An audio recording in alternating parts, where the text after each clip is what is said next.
Welcome to the Deep Six podcast, where we make a generational impact on you and yours.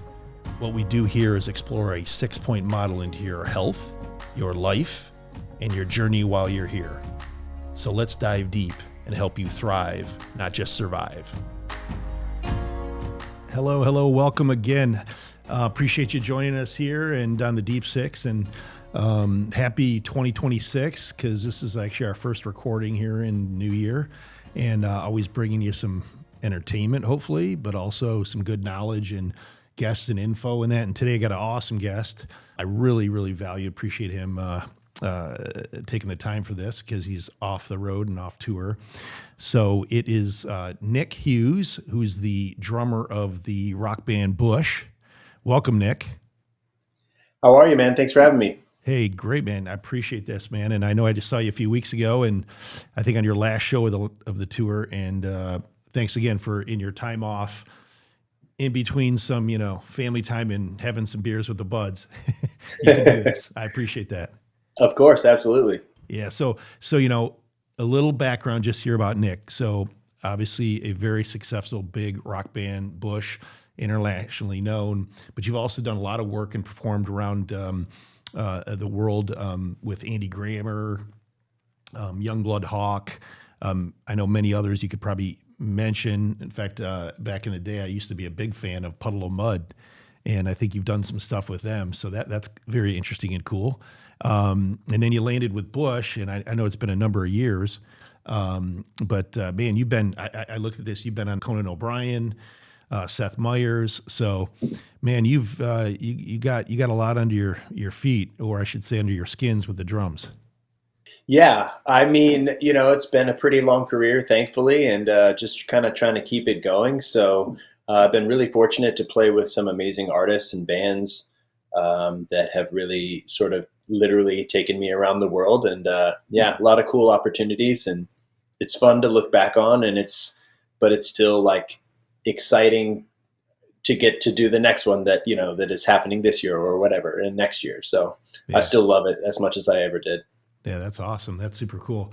And for the audience, which the truth is I have a very vast type of audience. So, this guy, Nik, man, let me just tell you, when you want to see energy behind a set of drums, this guy exemplifies it. So besides the music being awesome, and you hitting the skin so well, and literally, like, man, you play with some passion. In fact, I've texted your tour manager, Yvette, while I'm watching. I'm like, is he okay? Because I'm like, he's gonna get hurt, man. But no, you play with a lot of passion, a lot of power, and it shows. And man, I love. I mean, I've seen tons of Bush shows, and I love just watching. Oh, I appreciate that. Yeah, I mean, especially with Bush, it's such a amazing band with great musicians, and Gavin, and it's just, I always say it's kind of like driving a Ferrari back there, but I definitely get into it. I love the emotion of drumming and the physicality of it, and this is a perfect band for that. I've played for artists that I don't necessarily hit this hard in the past, but it's like my favorite thing to do, and just bring that. I mean, energy is a huge thing. I mean, we take it for, even Gavin is a huge proponent of this, and we talk about it before we go on stage every night. But I try to think about it. It's like, if this is the first time or the only time somebody in the audience has ever seen us, like we need to try to bring that energy every single night. And my hope is like that people that watch me play, that they just see that I love playing drums. Like, whether you like the music that I'm playing with that artist that night, or you love all of my drum fills, or not drum fills, or not enough drum fills, whatever, but you can at least see that, that I'm having a blast up there, and hopefully that translates to the audience. Oh yeah. Yeah, it does for sure. 100%. And I'm not a drummer. I dabbled with music a bit, guitar a bit, like high school, college stuff, just dabbled, but I've always been a huge drum. Like, I don't know why, I think it's I work out a lot. I'm a physical guy in that. So I appreciate the physicality of it. So that's why I really, appreciate like kind of the way you play. Plus music to me, and I know many people, even if they're not, a huge aficionado of it, or a fan of it, it's that dopamine. It gets them excited. It gets them in the mood. It gets them going. And I don't know how somebody can't watch you guys, all of you guys, the whole Bush band, but you particularly just because the energy in that, it really shows, and the fun it shows in that, so super cool. Now I'm going to forget this part. I have to ask you this, okay? Because I have my top 2 favorite drummers ever. Okay. I'll put you number 3. Fair enough. I wouldn't put myself that high, but yeah, right. that's fair enough. Well, I'm just, that's right. I got to give you some respect here, but here's the deal. Okay. You ready? This is really tough for me. Well, should I tell you mine? I know I'll tell you mine first, but then you got to share this. But my favorite top 2, and it's really tight, man, is Stuart Copeland or Neil Peart. It's tough. It's tough. Yeah. And they're different, they're different, similar, I guess a little bit, but they're different. But, who have you admired? Oh my God. Jason Bond, by the way, Jason Bond's going to kill me.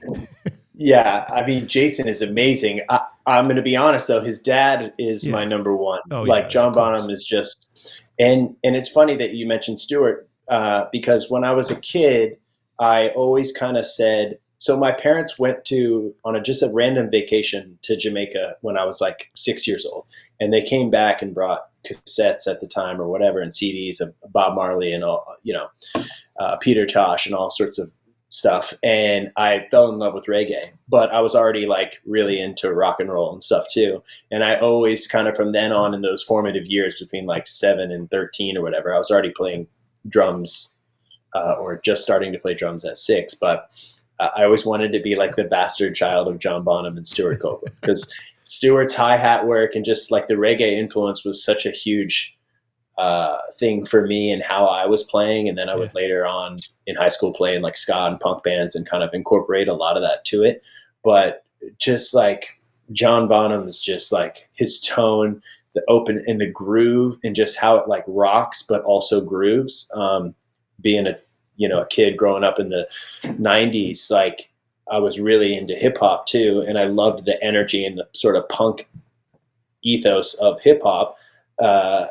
And for me, like Led Zeppelin is such a great example of that, where it's like grooving as hard, almost as if it's a hip hop beat, but still with that rock, the big guitars and all that stuff too. And kind of combining all those worlds, but yeah. That's so cool. Yeah. So true too, man. So true. So I do have to share this with the audience just to give this some type of, appropriateness, if you will, or concept. So a lot of the audience might not know. So, in the practice, I have the Deep 6 is our 6-point model, which we dive into like functionality of health and caring for you and medicine and correcting things. It's a functional approach, longevity approach. My practice being Longevity Health Institute. What a lot of people don't know, I don't share this a lot, unless you're in my private office and you see all this, my history and stuff, and in my basement and in my man cave, what my wife really wants me to fix because she's like so sick of it. But I grew up the son of a rock doc, and then I became a rock doc. It's a small little piece of what I do, if you will, with some of my patients, and do some stuff with Live Nation when they're somebody's in town and sick and ill and whatever. This is essentially how I know Nik peripherally, and so the funny part is a lot of people probably are listening to this, just like I've had other musicians and comedians even on the show and stuff, is like, what does this have to do with health? Well, we're going to get to that, okay? But the one thing that I appreciate, especially with aging, and I take care of athletes and everyday people and entrepreneurs and CEOs and all that, and musicians also, it's all really the same shit. Meaning you guys are all grinding, you're all going hard, you're all aging, and there is some physicality to it too.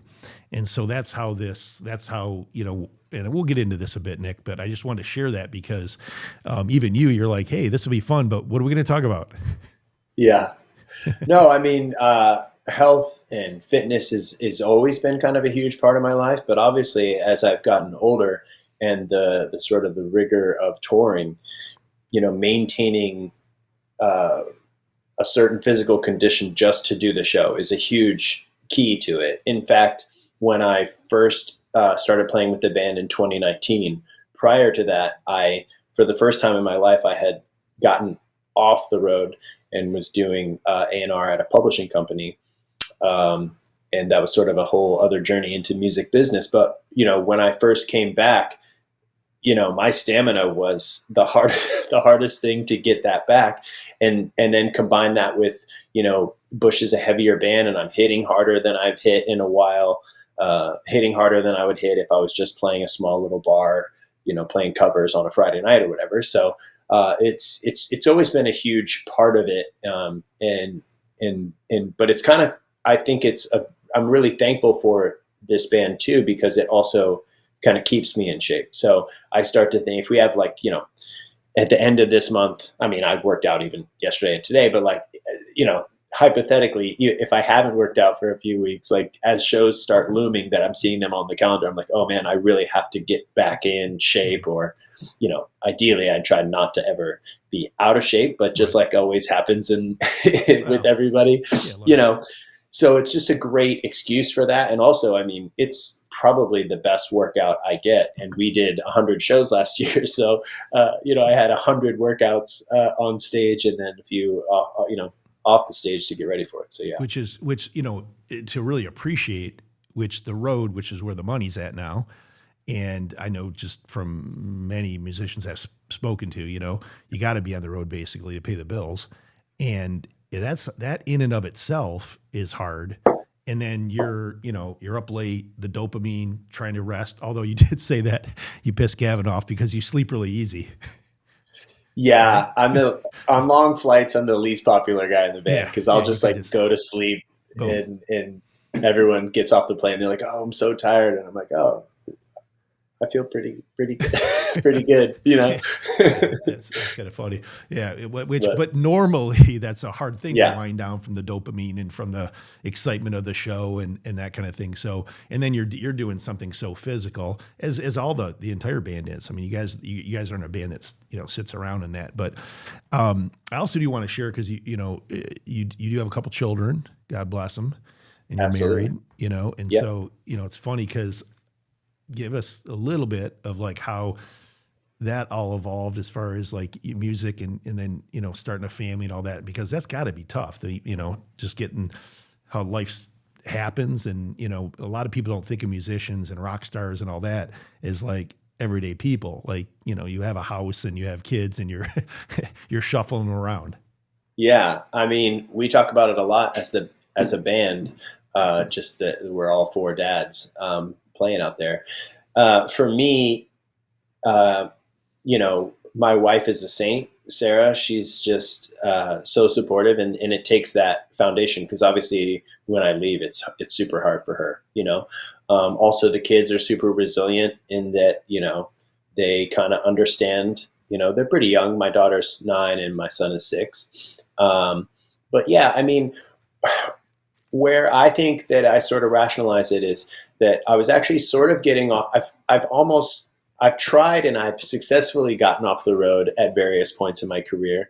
When my daughter was about to be born, I was musical directing bands in Los Angeles. And I was just kind of rehearsing the band. Maybe I was auditioning hired musicians if it was a solo artist and they needed a band, helping getting playback together and all that kind of stuff.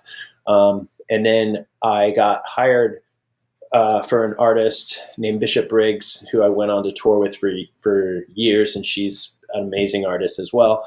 I was like, okay, this is how I would set up your rig. This is the musicians I think you need. This is how I would approach it, and we'll hire you a drummer, and you'll be off to the running, and you'll be great. And they were like, oh wait, we want you to play drums. And it was 2 weeks before my daughter was born, who's my first. And so I was like, I don't know if I can do that. That's crazy. And they're like, well, we only have 2 shows. She was unsigned at the time, but she was really starting to blow up. And literally it was such a whirlwind. We played that first show. Everybody knew about her. All the major labels were there. She signed, I think, somewhere around the second show. And then that was in February and March. And then literally that summer we were opening for Coldplay in stadiums. She had a song called River that did really well. And, that was a huge, amazing ride. But after 2.5 years of that, it was kind of like, wow. Thankfully, we weren't gone huge stretches. So I was coming home and leaving. So I was at least not being completely absent for a long period of time. But after that, I kind of had the opportunity to do the A&R position. And so that's when I took that. And then literally my son was 3 weeks old. I had just come back from paternity leave, and the company had been bought, and they scrapped the label side of things, which was where I was working under my mentor, Stephen Melrose, to do the label. So obviously that got scrapped. So I got laid off. And then literally the next week, I got a call that, hey, Bush is auditioning drummers. Do you want to audition? So, life works in mysterious ways. And there's a lot. Sarah and I talk about it all the time because she teaches Pilates and is big into health and stuff, which is another aside. Obviously, it's appropriate for this podcast, but we talking about it all the time, like, because we're sort of basically running our own businesses, or we're self-employed in whatever way, to where that then, like, we can take a vacation on a Monday through Wednesday or whatever, so it's not easy, and it's a grind, and it's hard when I'm away, for sure, not to minimize any of that. But there's also some benefits to it. The kids and Sarah came to London at the end of our last Europe tour, and we spent a week there. A couple of years ago, we finished in Portugal, and Sarah came. So we're huge. We love traveling and getting the kids there. So it provides some benefits too. Yeah. And look, like, I love to do it. And so it makes me happy. They see that I'm happy, and hopefully, even though I'm gone, maybe I'm a better dad because I love what I do. And then I come home and I've missed them so much that I love being a dad. I mean, Amen. I want to be with them, but it is what it is. And I think we're trying to make the best out of it. No, I actually preach that all the time.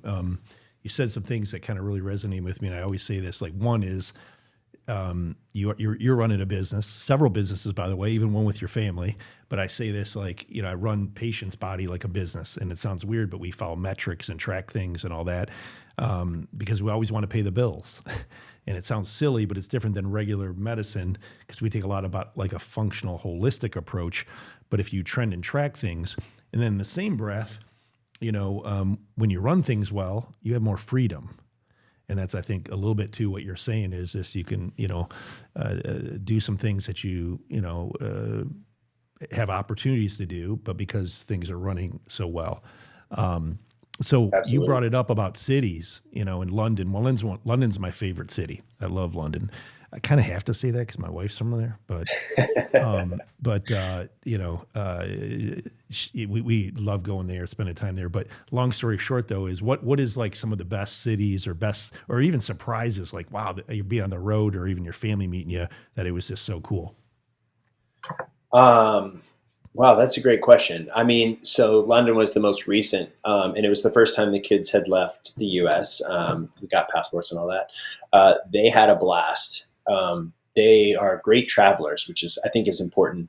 And I'm in Virginia now, but I lived in LA for a long time, and we always flew them back and forth. So I think that's a cool thing that kids have to learn, is how to travel, so that then they can kind of get used to it and find their routine that fits with us as parents.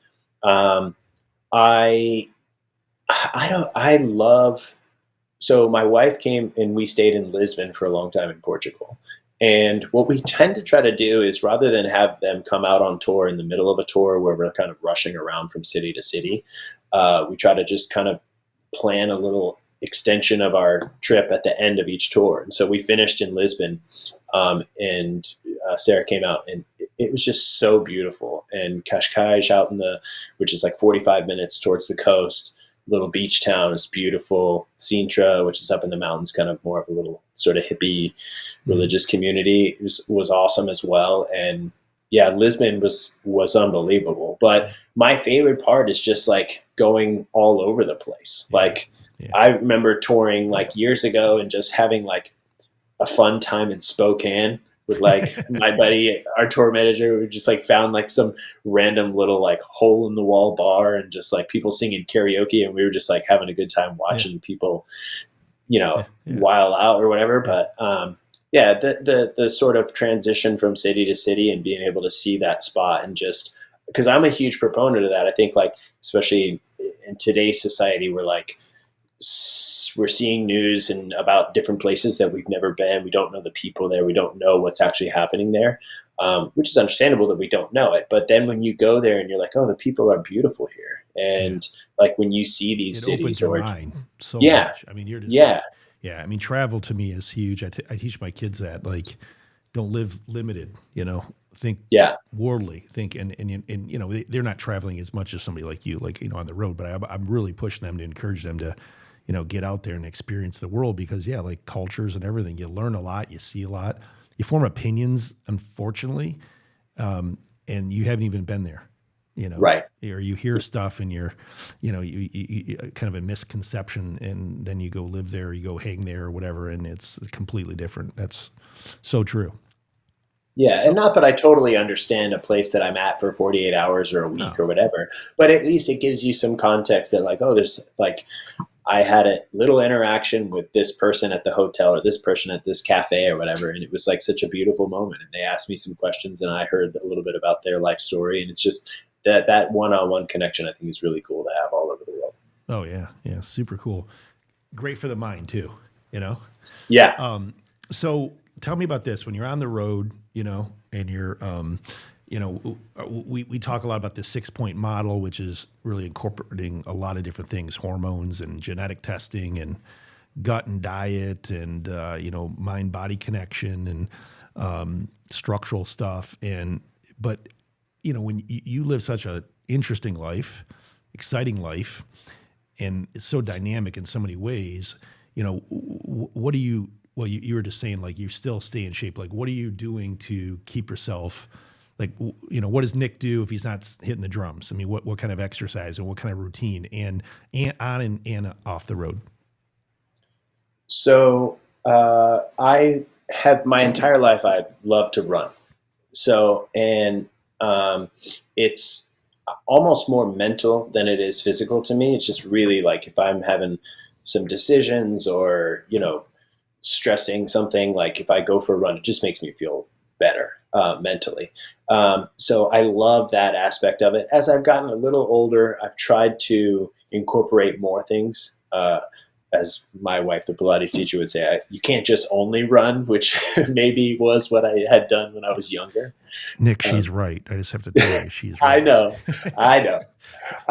She I probably did will like take this podcast because I'm going to tell you, lift a little weights and you might want to stretch. for sure, yeah, and but I do. So I've definitely. So I it's a little bit of a tangent, but I tore my ACL when I was younger and did not really fix it. I didn't go through the whole thing of getting an MRI and realizing that I had done it. I thought I had just hyperextended it and then went to a little bit of PT, not enough, and it just felt better, right? But it bothered me forever. I basically had like false steps and some of the things that people like are maybe signs that there's structurally something wrong. And I had like 4 or 5 instances where I, in my mind, hyperextended it again. And then a couple of years ago, I tore my meniscus. Oh, And when I tore my meniscus, I knew something was obviously wrong. Got an MRI, and they realized that they called it chronic tears of my ACL and chronic tears of my MCL. And I had a lateral tear of my meniscus and a like lateral tear and the regular tear of the meniscus, which was like, I was like, oh my gosh, like my knee is shredded. But just from drumming, you think, or running and drumming?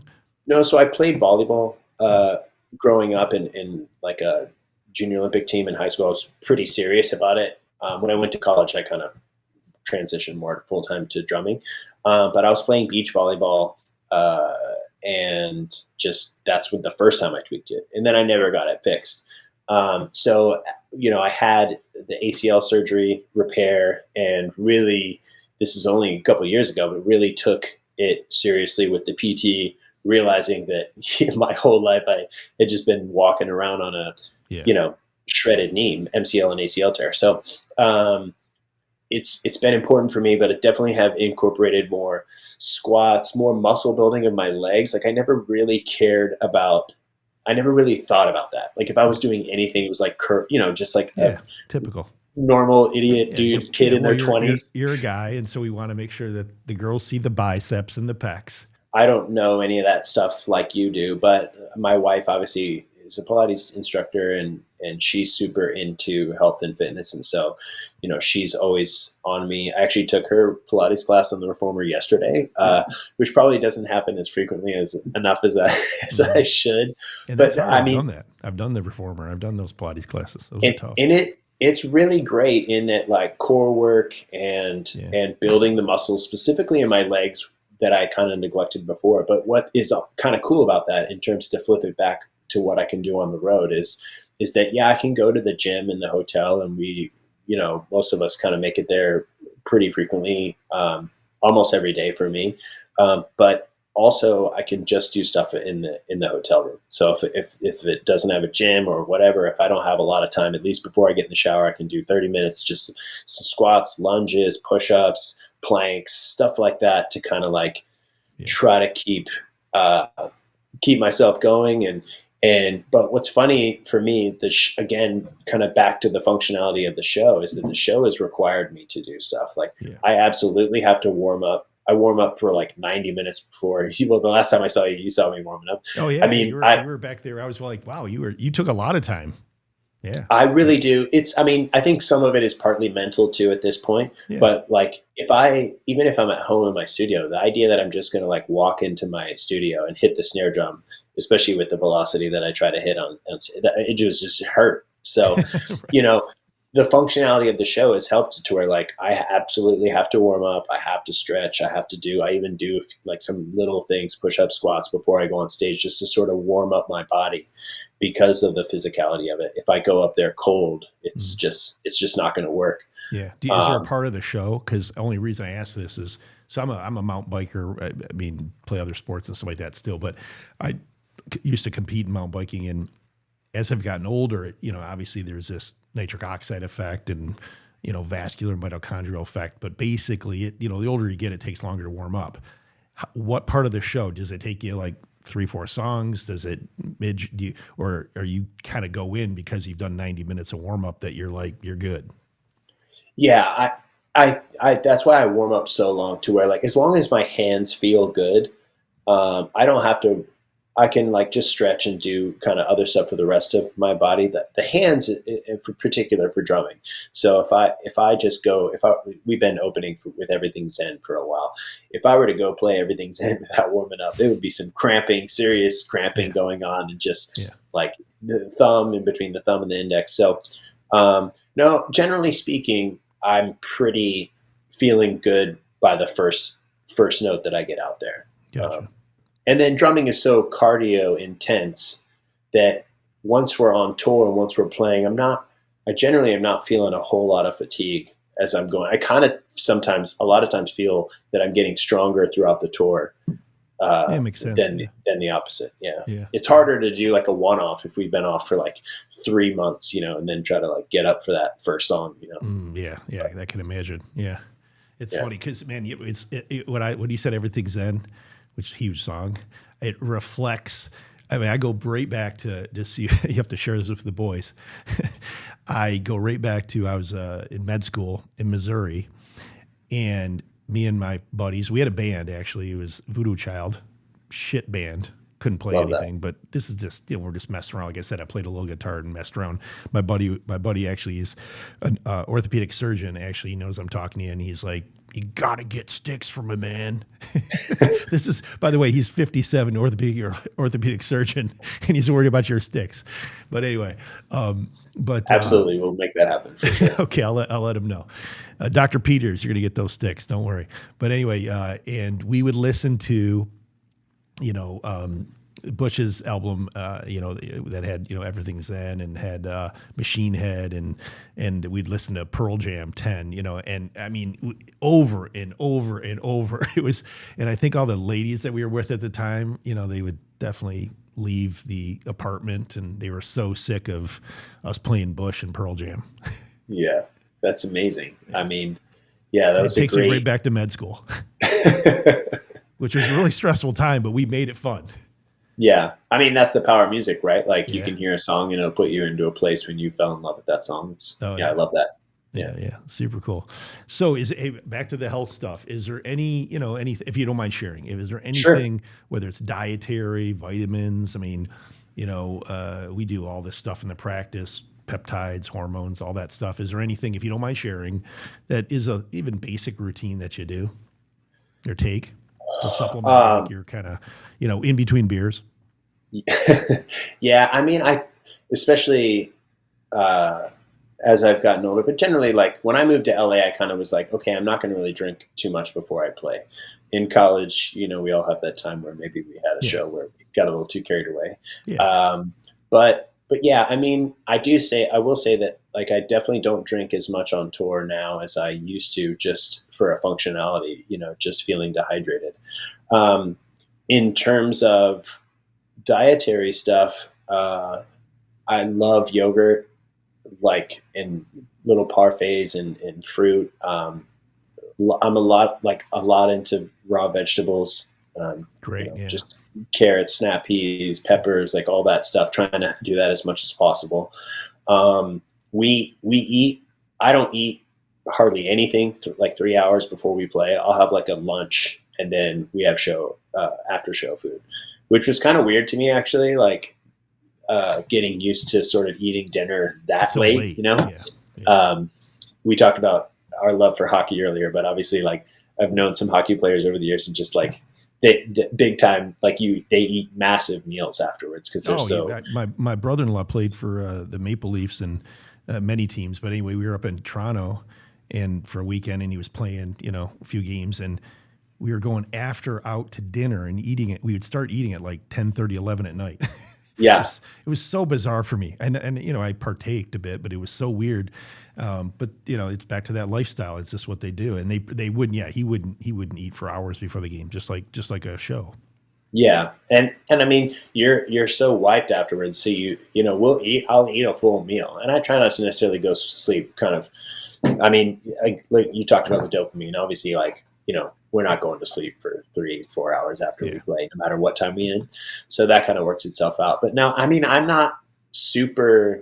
pretty like structured with what I eat, but I would not say I'm as health conscious as I maybe could be. Like, I mean, give me one meal, like last meal, it's going to be like a peanut butter and jelly. Like I'm so basic when it comes to that stuff, like just comfort foods. Yeah. A hot dog, peanut butter. Oh, you're going real old school, Yeah. I mean, specifically PB&J, like I can't wait when we're on tour, like, and we're so blessed that we get to eat at nice places. And sometimes it's brought to us after a show, or we go out to dinner at these amazing restaurants in amazing cities. And Gav's amazing to tour with because he's such a foodie. So he'll find different spots. And then I'm so lucky to get to tag along that he found a restaurant that I would never, find or whatever. Yeah. But then towards the end of the tour, I'm just like, dude, I just want a peanut butter and jelly. I just want to go back home and just, yeah.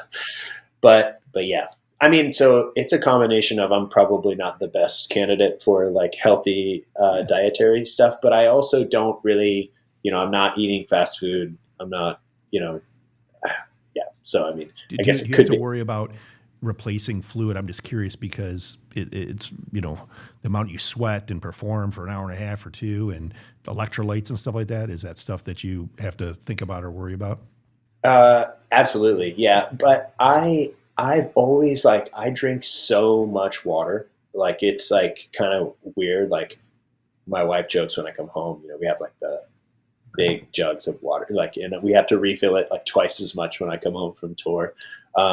Because I also have allergies that kind of dehydrate me, whether sometimes it's the Zyrtec or whatever. And so I'm just always drinking water. But I will have when I'm on stage, I always have like a water, Gatorade, and then if I have a beer up there too. Yeah. But yeah, so I mean, so yes, absolutely. I have to drink a lot of water, but I kind of innately will just I'll go through 2 or 3 bottles of water per show, it just in between songs, just sipping it. So, yeah. Yeah. Makes sense. It's so funny that to share it. And if you don't mind, again, if you mind talking about this or sharing, because you've had a lot of experience, but so in my history with my father and stuff with the rock doc stuff, if I go back and think and reflect on, in Michigan here, Pine Knob, huge, you played there. Yeah. Huge facility, huge amphitheater, Cobo Hall. I could go back on and on and on. Joe Louis Arena, all that stuff. And I'm talking probably like, Kobe would be like 70s, 80s, 90s, etc. So with my dad, I was fortunate and so blessed to be able to have all these experiences with musicians, but also just kind of getting a glimpse of the lifestyle. It's so funny because like back then, now granted, some of these people were much younger, but man, I'm telling you, it was crazy. And I was a teenager, college kid, or when I was an early resident, tagging along, and a lot of drinking, crazy food, like women, like just crazy, crazy stuff. And that was the norm. You know what I mean? Heavy drugs, by the way, and I mean prescription too. And what's funny is just slowly fast forward, and I got to be careful a lot of the names I say, but many of let's just say they're in the sixth, seventh decade, much older even than you and your band, around, and they're so clean, so fit. They're here though still. Right. I was like, these guys are here and they're touring, and they're fortunate, and they value, being, above the dirt. But it's so wild because the contrast of this world I've been fortunate enough to witness, it's wild because actually, and then I mentioned to you, like I Prevail, like a band I've helped out and taken care of and stuff in the past. They, these guys are like working out crazy. They're young, granted, but they're like super, into, like good food and health. And it's just such a dichotomy. It's so wild. There was like a paradigm shift somewhere in like the 90s, early 2000s. Yeah. I mean, to have longevity, you just kind of can't keep doing it. Yeah. And, right. It's just hard. And, there's, like we talk about sleep. Obviously, I've been on tour with people who struggle to sleep. And so it's a huge deal for them, to the point where, I really sympathize and empathize. And I've had scenarios where friends have gone down, whether it's drug use or prescription stuff or whatever, to try to solve that sort of problem, to help them sleep, or just to help them get through the comfort of it, or, it's easy. I'm a little bit removed in the backside of the stage, but I've known singers that have really struggled with like being up front and having to be seen in everyday life and on stage. And so it's definitely like not easy, and mental health is super important. But if you can find a way to get through it without going down that, sort of wormhole, like that's the only way to really have true longevity. And you're right. I mean, when you see the bands that have been around for forever, they're taking care of themselves, and you can just see that they're putting in the work and that they still love it. We did a tour in Australia a couple of years ago with Cheap Trick, and like, they're so awesome. And it's like really cool to see, because they're like, it sounds cheesy to say, but they're kind of putting the music first, right? By doing that, they're choosing that, and they're choosing the desire to keep going. The shows are great, so the fans are getting treated, and yeah, no, it's awesome. Peter Wolf at Jay Giles is a good friend, and he's in his 70s, just has a new book out actually. And Peter's a good buddy of mine, and known him forever through my dad first. But I was fortunate enough to be on a tour and with him a bit, because he's written a bit with the Stones. And I've shared this a bit. The Stones have a whole trailer, a whole semi of exercise equipment when they go on tour that they're, hitting. At least Mick is. Yeah. But I mean, it's crazy. It's like, and he's still running around the stage. Yeah. It's awesome to see. Obviously they have a whole thing from maybe what happened back in the day, but it's never too late to kind of like transition into that and to kind of like choose a healthy lifestyle, which is cool to see. Same deal, Shinedown. We just toured with them last summer. They had a part of one of their trucks. I don't know if it always had this or if it like kind of converts once they move gear out, but they had a whole little sort of fitness gym situation that Brent in particular was in a lot. And, I mean, it's become the norm, and it's for the better. Right. Yeah. I mean, for sure. Yeah. And you, like I said, not to be too crass, but the money's on the road. And so you got to stay on the road. So you got to stay fit, and you got to stay, you got to be reasonable, have a balance, like everything is, balance of life, so it makes complete sense. So before we wrap it up, hey, well, first of all, again, thank you so much, man. This is such a gift, and so awesome. What's up with Bush? What's going on here? What do you go back on the road? What are you guys up to? I love the last album, by the way. Love the last album. Oh, thank you. Still, my favorite song is still Bullets. Still love Bullets. But Nice. Yeah. So we're doing a headlining tour this spring, supporting the album I Beat Loneliness. We toured a lot sort of supporting it, but this will be our first US headlining tour in a little bit. And then we're going to Europe for some festivals and some other tours to be announced later for sure. I don't know when they're going to be announced, but what's beautiful is, we're like Gav loves touring, Chris and Corey love touring, and so we're hitting it hard again this year, even after playing. I mean, we might not make it to 100 shows like last year, but it'll be pretty close. And then, there's always talk about new music. We haven't heard anything quite yet. We just released the last record, but it's. When I have to share with the audience, man, that you guys, and I genuinely mean this, because I've been backstage a lot, and you see a lot of different stuff, a lot of different feels, where some bands barely talk.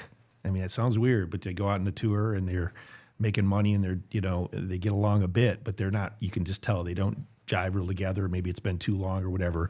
You guys, it's such a cool culture, good feel of everybody. And even you're right before you go on stage, the prep and that and the talk you guys have, it's just cool. It's a good feel. And I compliment probably all you guys, but Gavin on it. And that's super cool. Good. When you build culture, man, you build such a good thing. And then you go out and, like you said, could be the newest person out there, doesn't know hardly a song, and you give them the greatest show ever. Yeah, thank you. I mean, yeah, it's. I knew Corey before. That was sort of the connection to how I got kind of invited to the audition, and him and I are buddies. But Gav and Chris are just great humans, and it really is a good culture. Like, our kids have come out at various points. Gav's boys come out.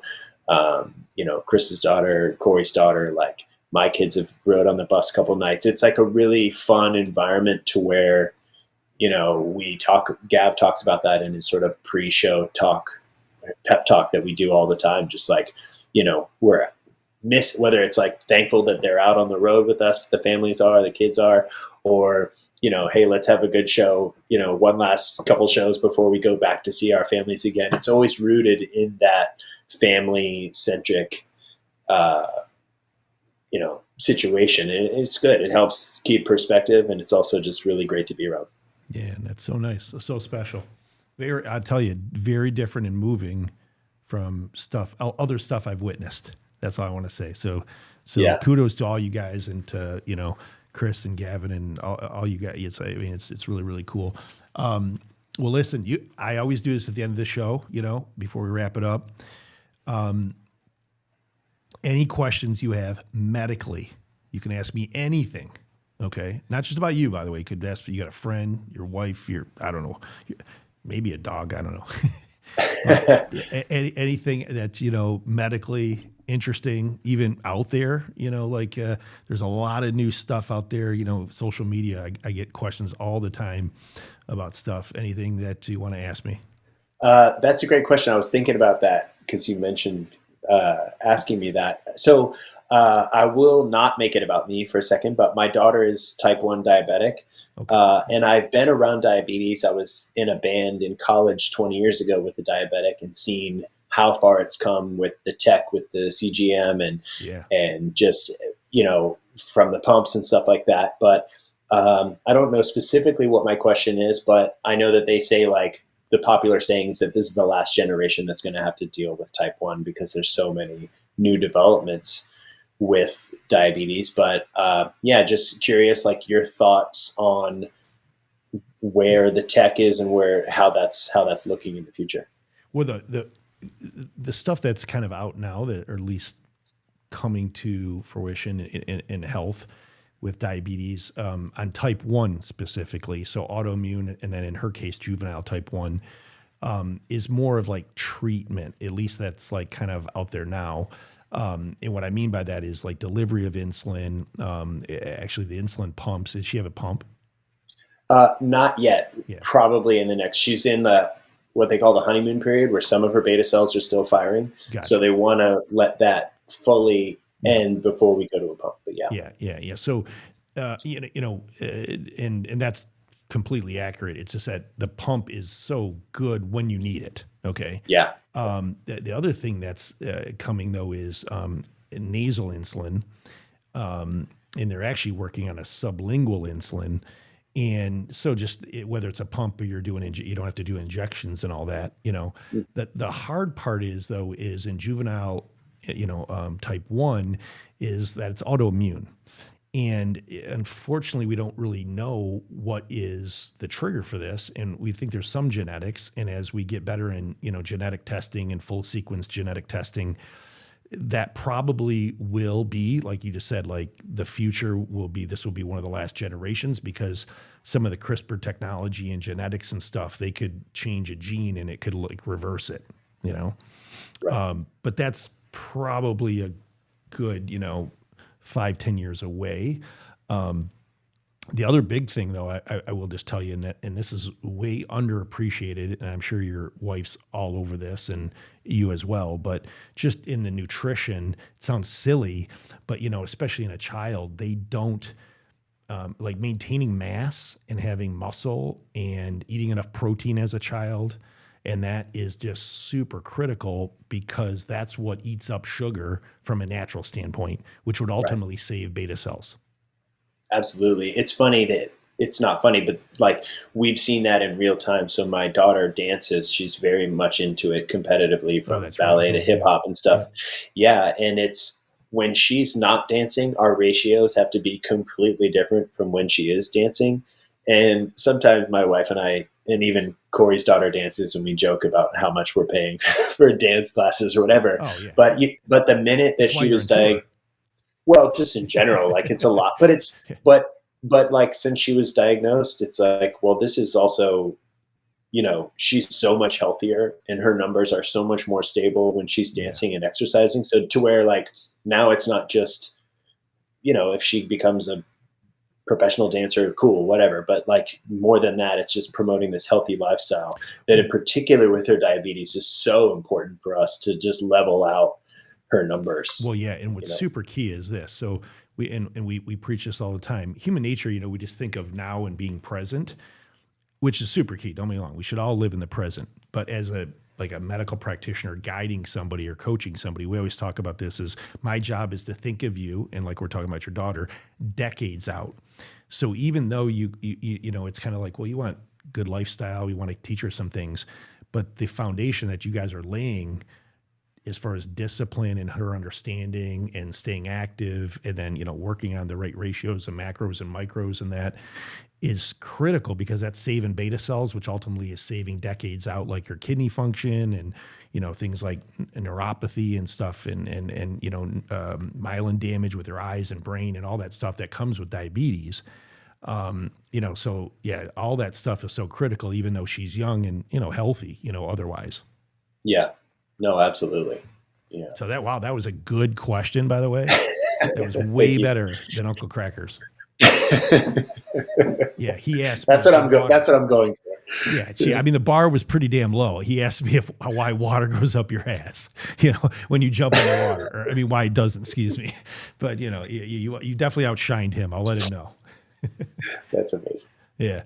Well, anyway, man, Nick, I appreciate you, man. You're a pleasure to have. I'll probably see you somewhere down the road. If you ever need anything, you let me know, as always. For sure. God bless the band and you guys, and, keep doing good stuff. And I value you, appreciate you.